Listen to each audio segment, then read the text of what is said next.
Halo semuanya, apa kabar kalian? Semoga dalam keadaan baik dan sehat ya. Pada kesempatan konten kali ini saya akan membahas yaitu soal fisika tentang moment of force ya, atau beberapa kurikulum lain menyebutkan tentang static equilibrium di sini ya.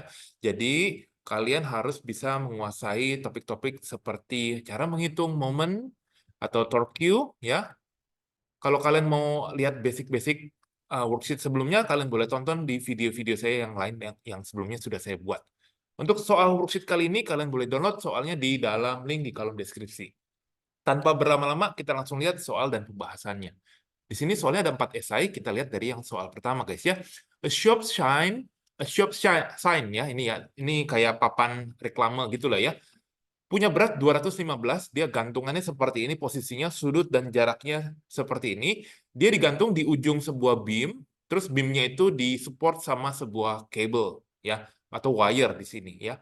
Nah, pertama di sini kamu diminta menghitung find the tension ya, tension in the supporting wire, dan yang berikutnya kamu diminta menghitung berapa horizontal dan vertical forces yang ada di hinge. Hinge itu yang engsel di ujung sebelah sini, seperti itu.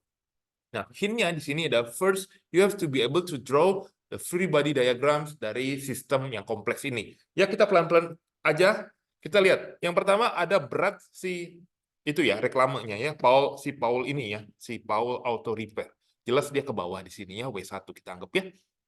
215, ini kebetulan sudah dalam Newton ya. Kemudian untuk yang beamnya itu panjangnya 1,7. Nah, dia ada letaknya di mana guys? Makanya ini kamu harus belajar juga skill tentang center of mass. Jadi dia tuh adanya di tengah-tengah. Kamu harus ingat center of mass beam, kalau dia uniform artinya dia di tengah-tengah, seperti itu. Nah, ada apa lagi? Tentu ada yang namanya di sini guys, ada yang namanya horizontal dan vertikal komponen dari si hinge itu ya, yang dari engsel. Kemudian satu lagi adalah yang warna kuning, namanya T, itu tension ya, tension dari wire atau kabel itu sendiri ya. Jadi ini adalah free body diagramnya seperti itu. Nah, untuk perhitungan seperti biasa, kamu kan tahu rumusnya kan, torque Q itu atau moment itu kan sebenarnya force kali distance yang perpendicular ya. Untuk yang tension yang kuning itu ya saya dalam hal ini menggunakan metode yang force-nya saya uraikan. Jadi tensionnya ini saya ubah menjadi menggunakan vektor, yang satu sin 35 yang ke atas, dan yang berikutnya yang horizontal T cos 35, seperti itu guys ya. Nah, kemudian kita akan coba menghitung ya. Kita akan coba menghitung nilai T-nya. Nah, caranya itu harus mencari sebuah titik pivotnya. Di sini saya kasih tahu ya, titik pivotnya adalah yang hinge, titik hinge-nya itu. Nah, kalau kita ambil titik hinge-nya sebagai pivot, nanti perhitungannya adalah demikian guys ya. Nah, pelan-pelan terlebih dahulu saya jelaskan. Kolom sebelah kiri adalah force. Ada berapa force yang ada di gambar itu? Ada 6. Ya, kamu hitung ya, ada W1, W2, ada H, ada V, T sin 35, T cos 35. Totalnya ada 6. Kamu tulis saja. Ya, tulis saja. Kemudian distance to pivot. Ini distance yang perpendicular ya guys ya. Distance yang perpendicular. For example ya, T sin 35, distance perpendicularnya itu yang 1,35 tuh ya. Meter ya guys ya. Ini yang 1,35. Kalau yang T cos 35, karena dia ngelewatin titik pivotnya, karena ini kalau dipanjangin nih, yang kuning ini nih, kalau dipanjangin, dia ngelewatin pivot. Berarti jaraknya tuh nggak ada, 0. Seperti itu. Bagaimana dengan 215 yang berat yang ini ya, Paul Auto Repair nih, papan namanya ini ya, dia jaraknya 1,7 jelas ada di situ. Nah, yang ini 0,85 dari mana? Ingat, center of mass. Dia 1,7 U bagi 2. Ya, 0,85 ini yang 0,85 yang ini nih guys. Ya, sampai sini ya. Kayak gitu. Nah, kalau H sama V itu juga melewati pivot, jadi ini 0 juga, seperti itu. Nah, kemudian kamu kalikan. Ingat ya, rumus moment atau torque kan force kali distance-nya, perpendicular-nya. Ini semua sudah kamu tinggal kalikan, cuma tinggal nanti muncul. Di sini ada tanda apa nih, guys? Plus sama minus. Kenapa gitu? Karena ini asumsinya. Kamu harus perhatikan. Yang 215 sama 155 ini akan membuat rotasi terhadap hinge searah clockwise, guys. Yang ini clockwise. Di sini saya menggunakan asumsi clockwise itu minus. Ya, kalau yang counterclockwise, ya, yang ini CCW itu dia plus. CCW itu hanya yang dari sini T sin 35. Ya, seperti itu. Kalau 0 ya dia nggak akan membuat itu berputar seperti itu ya. Tidak ada efek. Nah, jadi untuk menghitung tension, kamu harus menggunakan formula ini. Ya, ini artinya jumlah semua torque Q-nya, semua torsinya, semua moment of force yang ada di situ harus sama dengan 0. Ya, kalau dia nggak 0 bahaya, berarti dia berputar. Pada saat itu dia berputar. Ini harus sama dengan 0. Kalau 0 itu dia artinya nggak berputar, tidak berotasi. Nah, ini berarti kamu tinggal sum aja sama dengan 0 dan didapat nanti nilai tensinya adalah 65,77. Ya. Jadi seperti itu cara menghitung nilai tension of the wire. Nah, selanjutnya kan kamu juga ditanya, bagaimana cara ngitung horizontal dan vertical forces-nya. Nah, ini kamu boleh pause dulu. Kalau kamu udah ngerti, kita akan lanjut cara menghitungnya ya guys ya. Berikut adalah cara ngitung horizontal dan vertical forces-nya. Ini tinggal pakai yang hukum Newton, yang sigma Fx sama dengan 0 dan sigma Fy sama dengan 0. Ya, rasanya tidak terlalu sulit. Jadi maksudnya gimana? Jadi kamu tinggal lihat aja yang sigma Fx artinya yang secara horizontal. Sistem ini secara horizontal dia nggak boleh gerak ke kanan ke kiri. Berarti yang ini guys, nih yang ini nih yang saya kotakin itu harus balance. Jadi H ini saya anggap ke kanan positif, yang ini ke kiri dianggap negatif sama dengan 0. Hasilnya adalah demikian. Ya. Kalau yang sigma Fy ini saya ke atas saya anggap plus ya guys ya, yang ke bawah saya anggap minus. Jadi saya dapat hasilnya adalah sekian guys ya. Kalau misalkan saya ada salah hitung, tolong please diralat guys ya. Saya pakai kalkulator. Jadi mungkin aja takutnya ada yang salah hitung juga sih ya. Meski saya kalkulator juga ya. Kamu juga hitung ya. Nanti kita bisa cocokkan. Kalau misalkan ada pertanyaan, boleh langsung ditanyakan di WhatsApp atau di kolom komentar guys ya. Oke, ini jawaban untuk yang nomor pertama. Kita akan lanjut lagi, masuk ke soal berikutnya, soal nomor 2 guys. Soal nomor 2 adalah demikian ya. Kalian bisa baca terlebih dahulu. A traffic light hangs from a pole as shown in the figure below. The uniform aluminum pole AB bla bla bla ya, kalian bisa baca. Oke, disclaimer, saya pakai G di sini gravitational acceleration itu saya pakai 10 biar gampang ngitungnya guys ya. Soalnya ada beberapa guru, mungkin guru kalian maunya 9,81 tapi konten kali ini jawabannya saya pakai 10 ya biar gampang hitungnya. Nah, pertama as usual free body diagram. Kita lihat ya. Di ujung situ ada lampunya, punya berat ke bawah pasti. Kemudian pole-nya juga pasti punya berat. Adanya di tengah-tengah. Ingat ya, jangan sembarang gambar nih. Nah, ada tension dari tali, terus juga ada vertical dan horizontal komponennya. Seperti ini, dari yang hinge di A. Nah, yang ditanya apa? Sama, lagi-lagi yang dengan nomor 1 ya. Tension dan yang berikutnya vertical dan horizontal komponennya. Nah, kita lihat. Ini kita ambil pivotnya di mana, guys? Kita ambil pivotnya itu yang hinge yang ada di A. Point A as a pivot. Nah, mungkin kalian mikir, emang kenapa sih harus di titik A? Tadi soal nomor 1 juga titiknya yang di angsel, yang di ujung. Kenapa? Nah, itu karena kita tuh ada beberapa komponen yang ininya tuh belum tahu, guys. Nih, ini tuh kita belum tahu, gitu loh. Kita belum tahu berapa. Justru karena ini belum tahu, kita patokannya nih biar 0 aja. Jadi nanti hasil perkalian momen torque-nya itu pasti 0, berapapun nilainya. Gitu loh, guys ya. Nangkep nggak? Karena ini kita masih belum tahu, masih unknown, tapi karena distance-nya itu 0, karena ambil titik A as a pivot, ini hinge maksudnya point A ya. Itu nanti momennya itu 0 gitu ya. Jadi semoga menjawab pertanyaan kalian ya, kenapa ambilnya titik A gitu. Nah, jadi kamu tinggal masukkan data-datanya. Ini ada 5 buah gaya ya, T215. Nah, tadi ya disclaimer ya, saya pakai G-nya itu saya tulis deh. G-nya itu saya ambil 10 meter per second square. Nah, tinggal cari distance-nya. Nah, distance-nya ini yang menjadi challenge nih. Kalau T mah gampang 3,8 ya, langsung yang ini. Sekarang kalau yang 215 kenapa muncul 5,75? Dari mana? Nah, di sini kamu harus menggunakan trigonometrik. Kita tahu ya, di sini ya. Ini panjang ini nih guys, nih yang warna oranye dari ujung sampai ujung.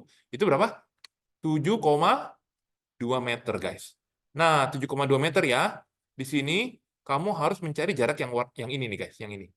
Ini adalah jarak perpendikularnya. Ya, ini berarti 7,2 cos 37. Nanti akan didapat hasilnya tuh 5,75.